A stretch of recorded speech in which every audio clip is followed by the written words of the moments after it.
ขอนอบน้อมด้วยเสียงกล่าวแด่พระพุทธเจ้าผู้ทรงรู้ผู้ทรงเห็นผู้ทรงเป็นพระอรหันตสัมมาสัมพุทธเจ้าพระองค์นั้นตอนที่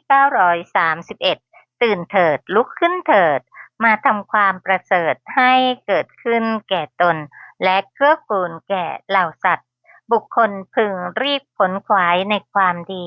พึงห้ามจิตเสียจากบาป เพราะว่าเมื่อบุคคลทำความดีช้าอยู่ใจจะยินดีในบาปนะโมตัสสะภะคะวะโตอะระหะโตสัมมาสัมพุทธัสสะนะโมตัสสะภะคะวะโตอะระหะโตสัมมาสัมพุทธัสสะนะโมตัสสะภะคะวะโตอะระหะโตสัมมาสัมพุทธัสสะพุทธังสรณังคัจฉามิธัมมังสรณังคัจฉามิสังฆังสรณังคัจฉามิ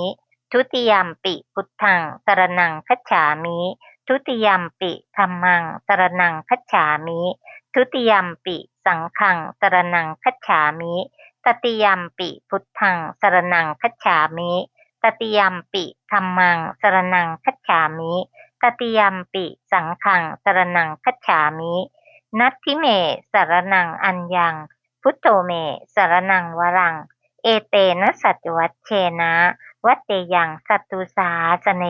นัตถิเมสรณังอัญญังธัมโมเมสรณังวรังเอเตนะสัจวัชเชนะวัตเตยังสัตตุสาสเนนัตถิเมสรณังอัญญังสังโฆเมสรณังวรังเอเตนะสัจวัชเชนะวัตเตยังสัตตุสาสเนที่พึ่งอื่นของข้าพเจ้าไม่มีพระพุทธเจ้าเป็นที่พึ่งอันประเสริฐของข้าพเจ้าด้วยการกล่าวคำสัตย์นี้ข้าพเจ้าพึงเจริญในพระศาสนาของพระศาสดาที่พึ่งอื่นของข้าพเจ้าไม่มีพระธรรมเป็นที่พึ่งอันประเสริฐของข้าพเจ้าด้วยการกล่าวคำสัตย์นี้ข้าพเจ้าพึงเจริญในพระศาสนาของพระศาสดาที่พึ่งอื่นของข้าพเจ้าไม่มีพระสงฆ์เป็นที่พึ่งอันประเสริฐของข้าพเจ้าด้วยการกล่าวคำสัตย์นี้ข้าพเจ้าพึงเจริญในพระศาสนาของพระศาสดาปานาติปาตาเวรมณีสิกขาปะทังสมาธิยามิอทินาทานาเวรมณีสิกขาปะทังสมาธิยามิกาเมสุมิชฌาจาราเวรมณีสิกขาปะทังสมาธิยามิมุสาวาทาเวรมณีสิกขาปะทังสมาธิยามิปิสุนาวาจาเวรมณีสิกขาปะทังสมาธิยามิพลุสวาจาเวรมณีสิกขาปะทังสมาธิยามิสัมปปราปะเวรมณีสิกขาปะทังสมาธิยามิมิจฉาอาชีวาเวรมณีสิกขาปะทังสมาธิยามิข้าพเจ้าขอสมาทานอาชีวถามากศีลตามเยี่ยงอย่างพระอรหันต์เพื่ออนุปาทาปรินิพพานในปัจจุบันบูชาพระรัตนตรัยอันสูงสุดปานาติปาตาเวรมณีสิกขาปะทังสมาธิยามิอทินาทานาเวรมณีสิกขาปะทังสมาธิยามิอพรหมจริยาเวรมณีสิกขาปะทังสมาธิยามิมุสาวาทาเวรมณีสิกขาปะทังสมาธิยามิสุราเมรยะมัชฌัปปมาทฐานาเวรมณีสิกขาปะทังสมาธิยามิวิกาลโภชนาเวรมณีสิกขาปะทังสมาธิยามินัจจคีตวาทิตวิสุกทัสสนาเวรมณีสิกขาปะทังสมาธิยามิมาลาคันทวิเลปนะธารณะมันดนะวิภูสนัฏฐานาเวรมณีสิกขาปะทังสมาธิยามิอุจจาสยนะมหาสยนาเวรมณีสิกขาปะทังสมาธิยามิชาตะรูปะรัชตะปฏิฆหานาเวรมณีสิกขาปะทังสมาธิยามิข้าพเจ้าขอสมาทานศีล10 ประการนี้ตามเยี่ยงอย่างพระอรหันต์ เพื่ออนุปาทาปรินิพพานในปัจจุบันบูชาพระรัตนตรัยอันสูงสุดขอเจริญกุศลกรรมบท10งดเว้นจากอกุศลกรรมบท10เจริญบารมี10เจริญบุญญากิริยาวัตถุ10เจริญโพธิปักขียธรรม37ประการอันประกอบด้วยสติปัฏฐาน4สัมมาปัฏฐาน4อิทธิบาท4อินทรีย์5พละ5โพชฌงค์7อริยมรรคมีองค์8เพื่ออนุปาทาปรินิพพานในปัจจุบันบูชาพระรัตนตรัยอันสูงสุดท่านผู้มีบุญมากทั้งหลายก็คงตื่นกันขึ้นมาแล้วนะคะด้วยความสุขกายสุขใจและปลอดภัยกันอยู่ขณะนี้เราร่วมกันศึกษาในพระธรรมคำสอนคือในจิตปรมัตถ์ซึ่งเป็นกามาวจรกุศลจิต8ดวงดังที่กล่าวไปแล้วในความที่บุคคลเป็นผู้ร่าเริงบันเทิงเพราะได้เหตุแห่งโสมนัสเวทนา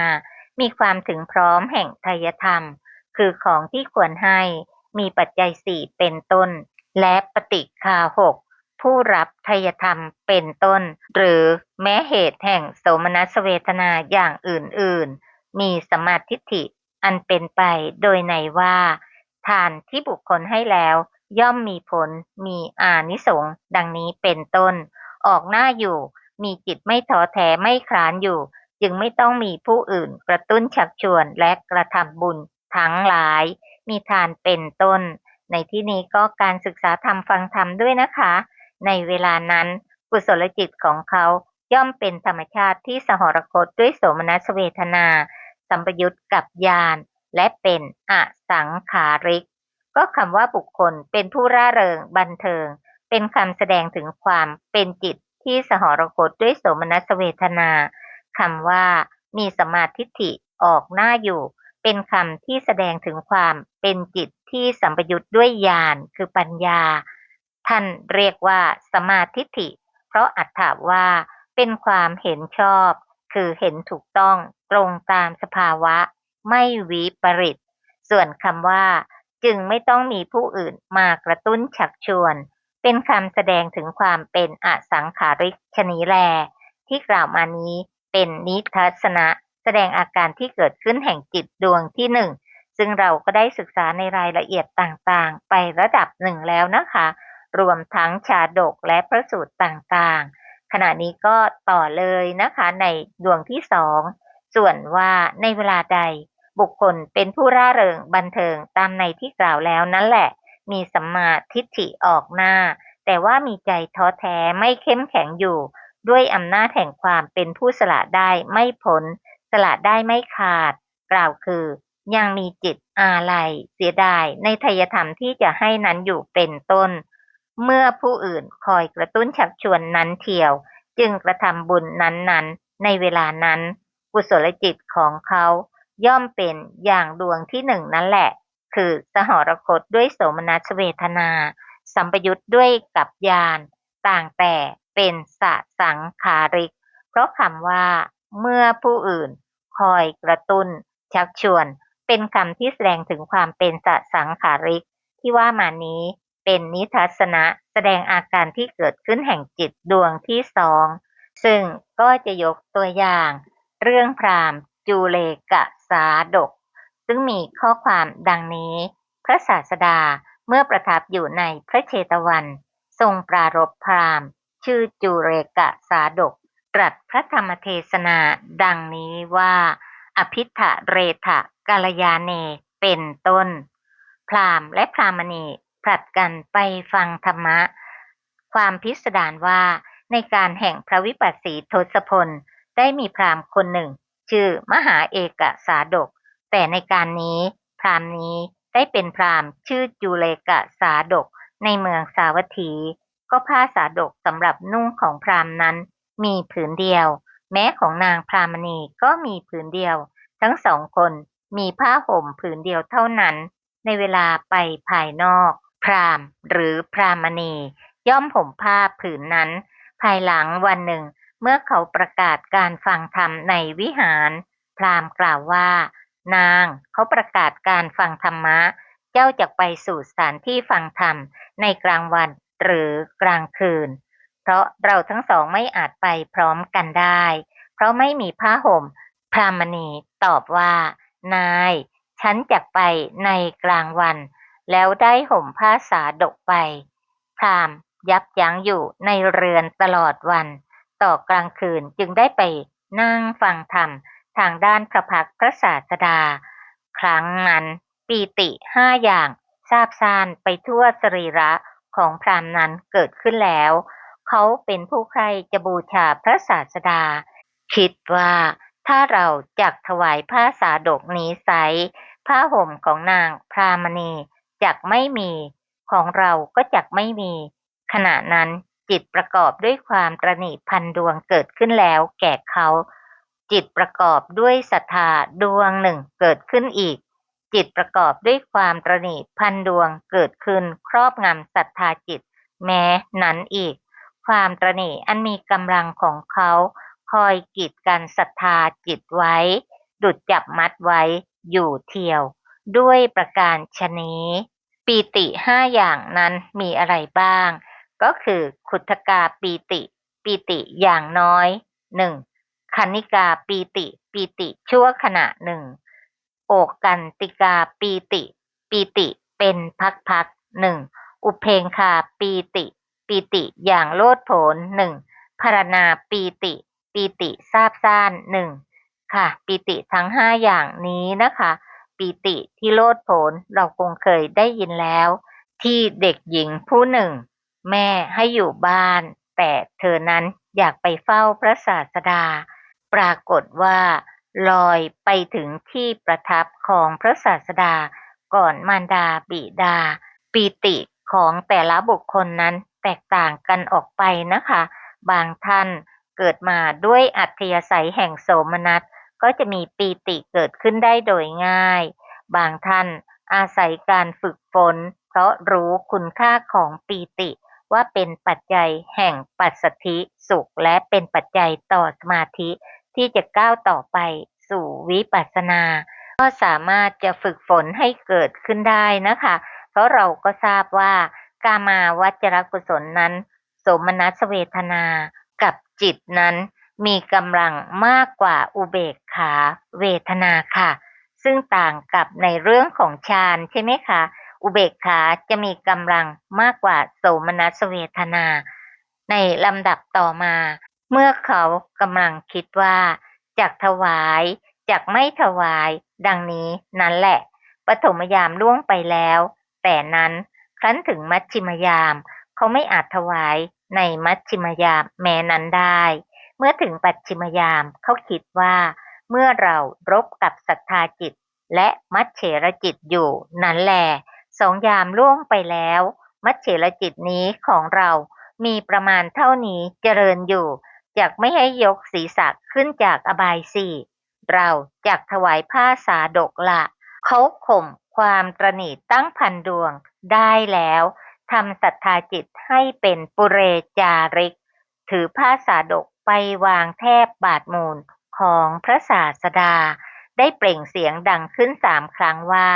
ข้าพเจ้าชนะแล้วข้าพเจ้าชนะแล้วข้าพเจ้าชนะแล้วก็คือคำว่าชิตังเมชิตังเมซึ่งในสมัยพุทธกาลนั้นจะมีการใช้กันค่ะในลำดับต่อมาพระเจ้าประเสนที่โกศลกำลังทรงฟังธรรมอยู่ได้สดับเสียงนั้นแล้วตรัสว่าพวกท่านจงถามพราหมณ์นั้นดูได้ยินว่าเขาชนะอะไรพราหมณ์นั้นถูกพวกราชบุรุษถามได้แจ้งความนั้นพระราชาได้สดับความนั้นแล้วทรงดำริว่าพราหมณ์ทำสิ่งที่บุคคลทำได้ยากเราจักทำการสงเคราะห์เขาจึงรับสั่งให้พระราชทานผ้าสาดก1 คู่เขาได้ถวายผ้าแม้นั้นแด่พระตถาคตเหมือนกันพระราชาจึงรับสั่งให้พระราชทานทำให้เป็นทวีคูณอีกคือ2 คู่4 คู่8 คู่16 คู่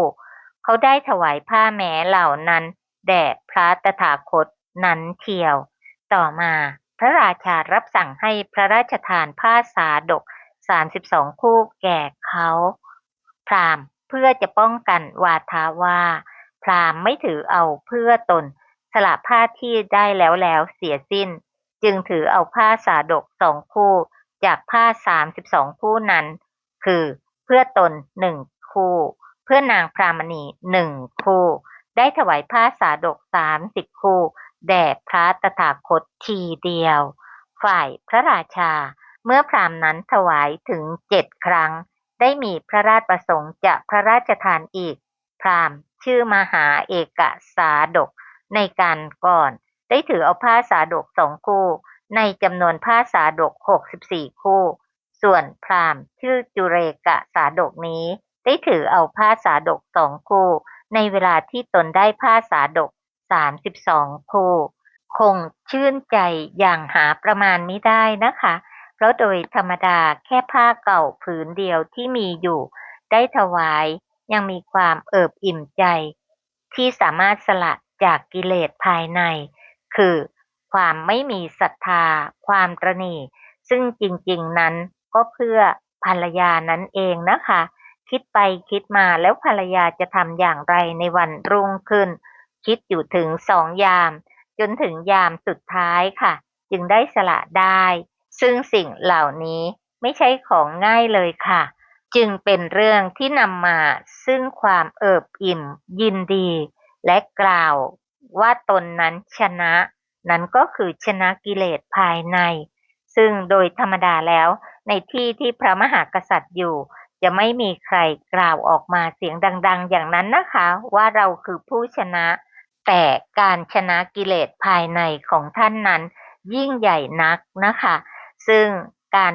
รั้งรออยู่ถึง2 ครั้ง 2 คราวก็เป็นเหตุให้ใจนั้นช้าไม่กระทำทันทีต้องค่อยๆชักชวนใจของตนเองให้กระทำกุศลเกิดขึ้นค่ะพระราชาทรงบังคับพวกราชบุรุษว่าพนายพราหมณ์ทำสิ่งที่ทำได้ยากท่านทั้งหลายพึงให้นำเอาผ้ากำพล2 ผืนภายในวังของเรามาพวกราชบุรุษได้กระทำอย่างนั้นพระราชารับสั่งให้พระราชทานผ้ากำพล2 ผืนมีค่า100,000แก่เขาพราหมณ์คิดว่าผ้ากำพลเหล่านี้ไม่สมควรแตะต้องที่สรีระของเราผ้าเหล่านั้นสมควรแก่พระพุทธศาสนาเท่านั้นจึงได้ขึงผ้ากำพลผืนหนึ่งทำให้เป็นเพดานไว้เบื้องบนที่บรรทมของพระศาสดา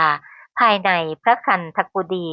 ขึงผืนหนึ่งทำให้เป็นเพดานในที่ทำภัตกิจของภิกษุผู้ฉันเป็นนิจในเรือนของตนในเวลาเย็นพระราชาเสด็จไปสู่สำนักของพระศาสดาทรงจำผ้ากำพลได้แล้วทูลถามว่า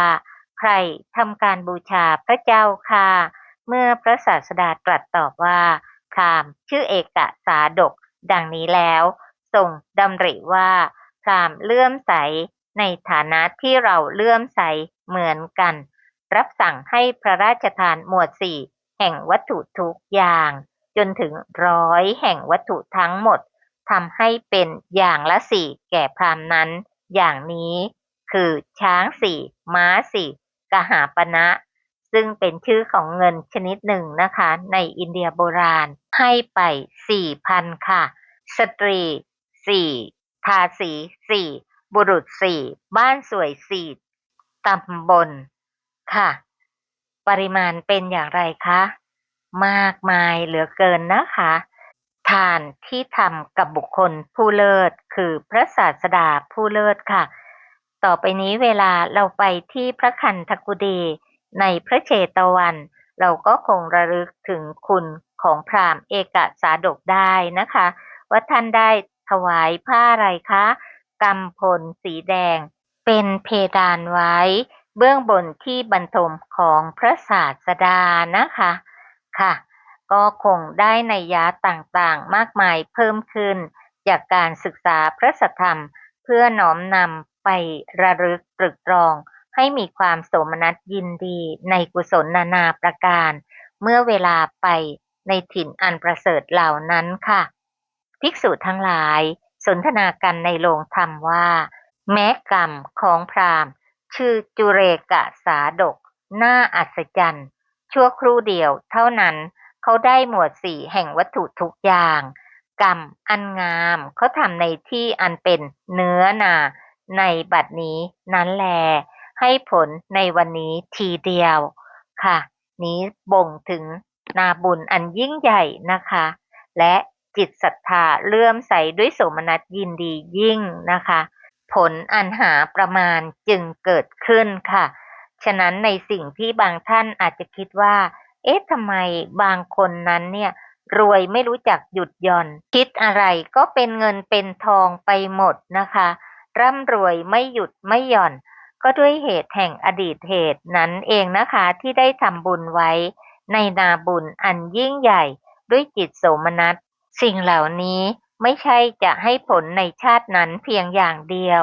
ซึ่งเราก็ทราบกันอยู่แล้วชวนะดวงที่หนึ่งให้ผลในชาตินั้นชวนะดวงที่เจ็ดให้ผลในชาติที่สองชวนะดวงที่สองถึงหกให้ผลในชาติที่สามเป็นต้นไปจนกว่าจะเข้าสู่อนุปาทาปรินิพพานด้วยเหตุนั้นเวลาทำกุศลแม้เล็กแม้น้อยก็จะเป็นปัจจัยในการเพิ่มพูนกุศลให้มากขึ้น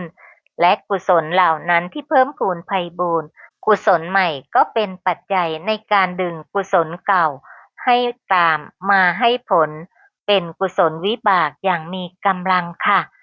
ด้วยเหตุนี้นะคะกุศลแม้เพียงเล็กน้อยจึงมีค่ามากค่ะเพราะเป็นเหตุเป็นปัจจัยในการดึงกุศลในอดีตให้มาให้ผลได้อกุศลก็เช่นกันนะคะก็จะดึงอกุศลในอดีตให้ตามมาให้ผลได้เช่นกันค่ะพระศาสดาเสด็จมาตรัสถามว่าภิกษุทั้งหลายบัดนี้เธอทั้งหลายนั่งสนทนากันด้วยคาถาอะไรเล่าเมื่อพวกภิกษุกราบทูลว่าด้วยคาถาชื่อนี้พระเจ้าค่ะตรัสว่าภิกษุทั้งหลายถ้าเอกสาดกนี้อยากได้อาจเพื่อถวายแก่เราในปฐมยามไซร้เขาจักได้สัพพวัตถุอย่างละ16ถ้าจักได้อาจถวายในมัชฌิมยามไซร้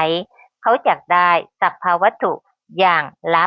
8แต่เพราะถวายในเวลาจวนใกล้รุ่งเขาจึงได้สัพพวัตถุอย่างละ4แท้จริงกรรมอันงามอันบุคคลผู้เมื่อกระทำไม่ให้จิตที่เกิดขึ้นเสื่อมเสียควรทำในทันทีนั้นเองด้วยว่ากุศลที่บุคคลทำช้าเมื่อให้สมบัติย่อมให้ช้าเหมือนกันเพราะฉะนั้นพึงทำกรรมงามในลำดับแห่งจิตตุบาททีเดียวเมื่อทรงสืบอนุสนธิแสดงธรรมจึงตรัสพระคาถานี้ว่าอภิธะเรทะกาลยาเนปาปาจิตตังนิวารเยทันทันหิกโลโตปุญญังปาปัสสมิงรัมติงมโนบุคคลพึงรีบขวนขวายในความดีพึงห้ามจิตเสียจากบาปเพราะว่าเมื่อบุคคลทำความดีช้าอยู่ใจจะยินดีในบาปก็คงคุ้นชินกับคำพูดนี้นะคะเพราะนำมากล่าวในรายการตื่นเถิดทุกรายการนั่นเองค่ะแก้อัดบรรดาบทเหล่านั้นบทว่าอภิธะเรทะความว่าพึงทำด่วนๆคือเร็วๆจริงอยู่คฤหัสถ์เมื่อจิตเกิดขึ้นว่าจะทำกุศลบางอย่างในกุศลทานทั้งหลายมีถวายสลากพัดเป็นต้นควรทำไวๆทีเดียวด้วยคิดว่าเราจะทำก่อนเราจะทำก่อนโดยประการที่ชนเหล่าอื่นจะไม่ได้โอกาสฉะนั้นหรือบรรพชิตเมื่อทำวัดทั้งหลายมีอุปัชฌายวัดเป็นต้นไม่ให้โอกาสแก่ผู้อื่นควรทำเร็วๆทีเดียวด้วยคิดว่าเราจะทำก่อนเราจะทำก่อน2บทว่าปาปาจิตตังความว่าก็บุคคลพึงห้ามจิตจากบาปกรรมมีกายทุจริตเป็นต้นหรือจากอกุศลจิตตุบาทในที่ทุกสถาน2บทว่าทันหิกโรโตความว่าก็ผู้ใดคิดอยู่อย่างนี้ว่า เราจักให้จักทำผลนี้จักสำเร็จแก่เราหรือไม่ ชื่อว่าทำบุญช้าอยู่เหมือนบุคคลเดินทางลื่นความชั่วของผู้นั้นย่อมได้โอกาสเหมือนมัจเฉรจิตพันดวงของพราหมณ์ชื่อเอกสาดกฉะนั้นเมื่อเช่นนั้นใจของเขาย่อมยินดีในความชั่วเพราะว่าในเวลาที่ทำกุศลกรรมเท่านั้นจิตย่อมยินดีในกุศลกรรมพ้นจากนั้นแล้วย่อมน้อมไปสู่ความชั่วได้แท้ในการจบคาถาชนเป็นอันมากได้บรรลุอริยผลทั้งหลายมีโสดาปัตติผลเป็นต้นดังนี้แลเรื่องพราหมณ์ชื่อจุเรกสาดกจบค่ะพร้อมอรรถกถานะคะอยู่ในขุททกนิกายคาถาธรรมบทปาปวรรคที่9ค่ะ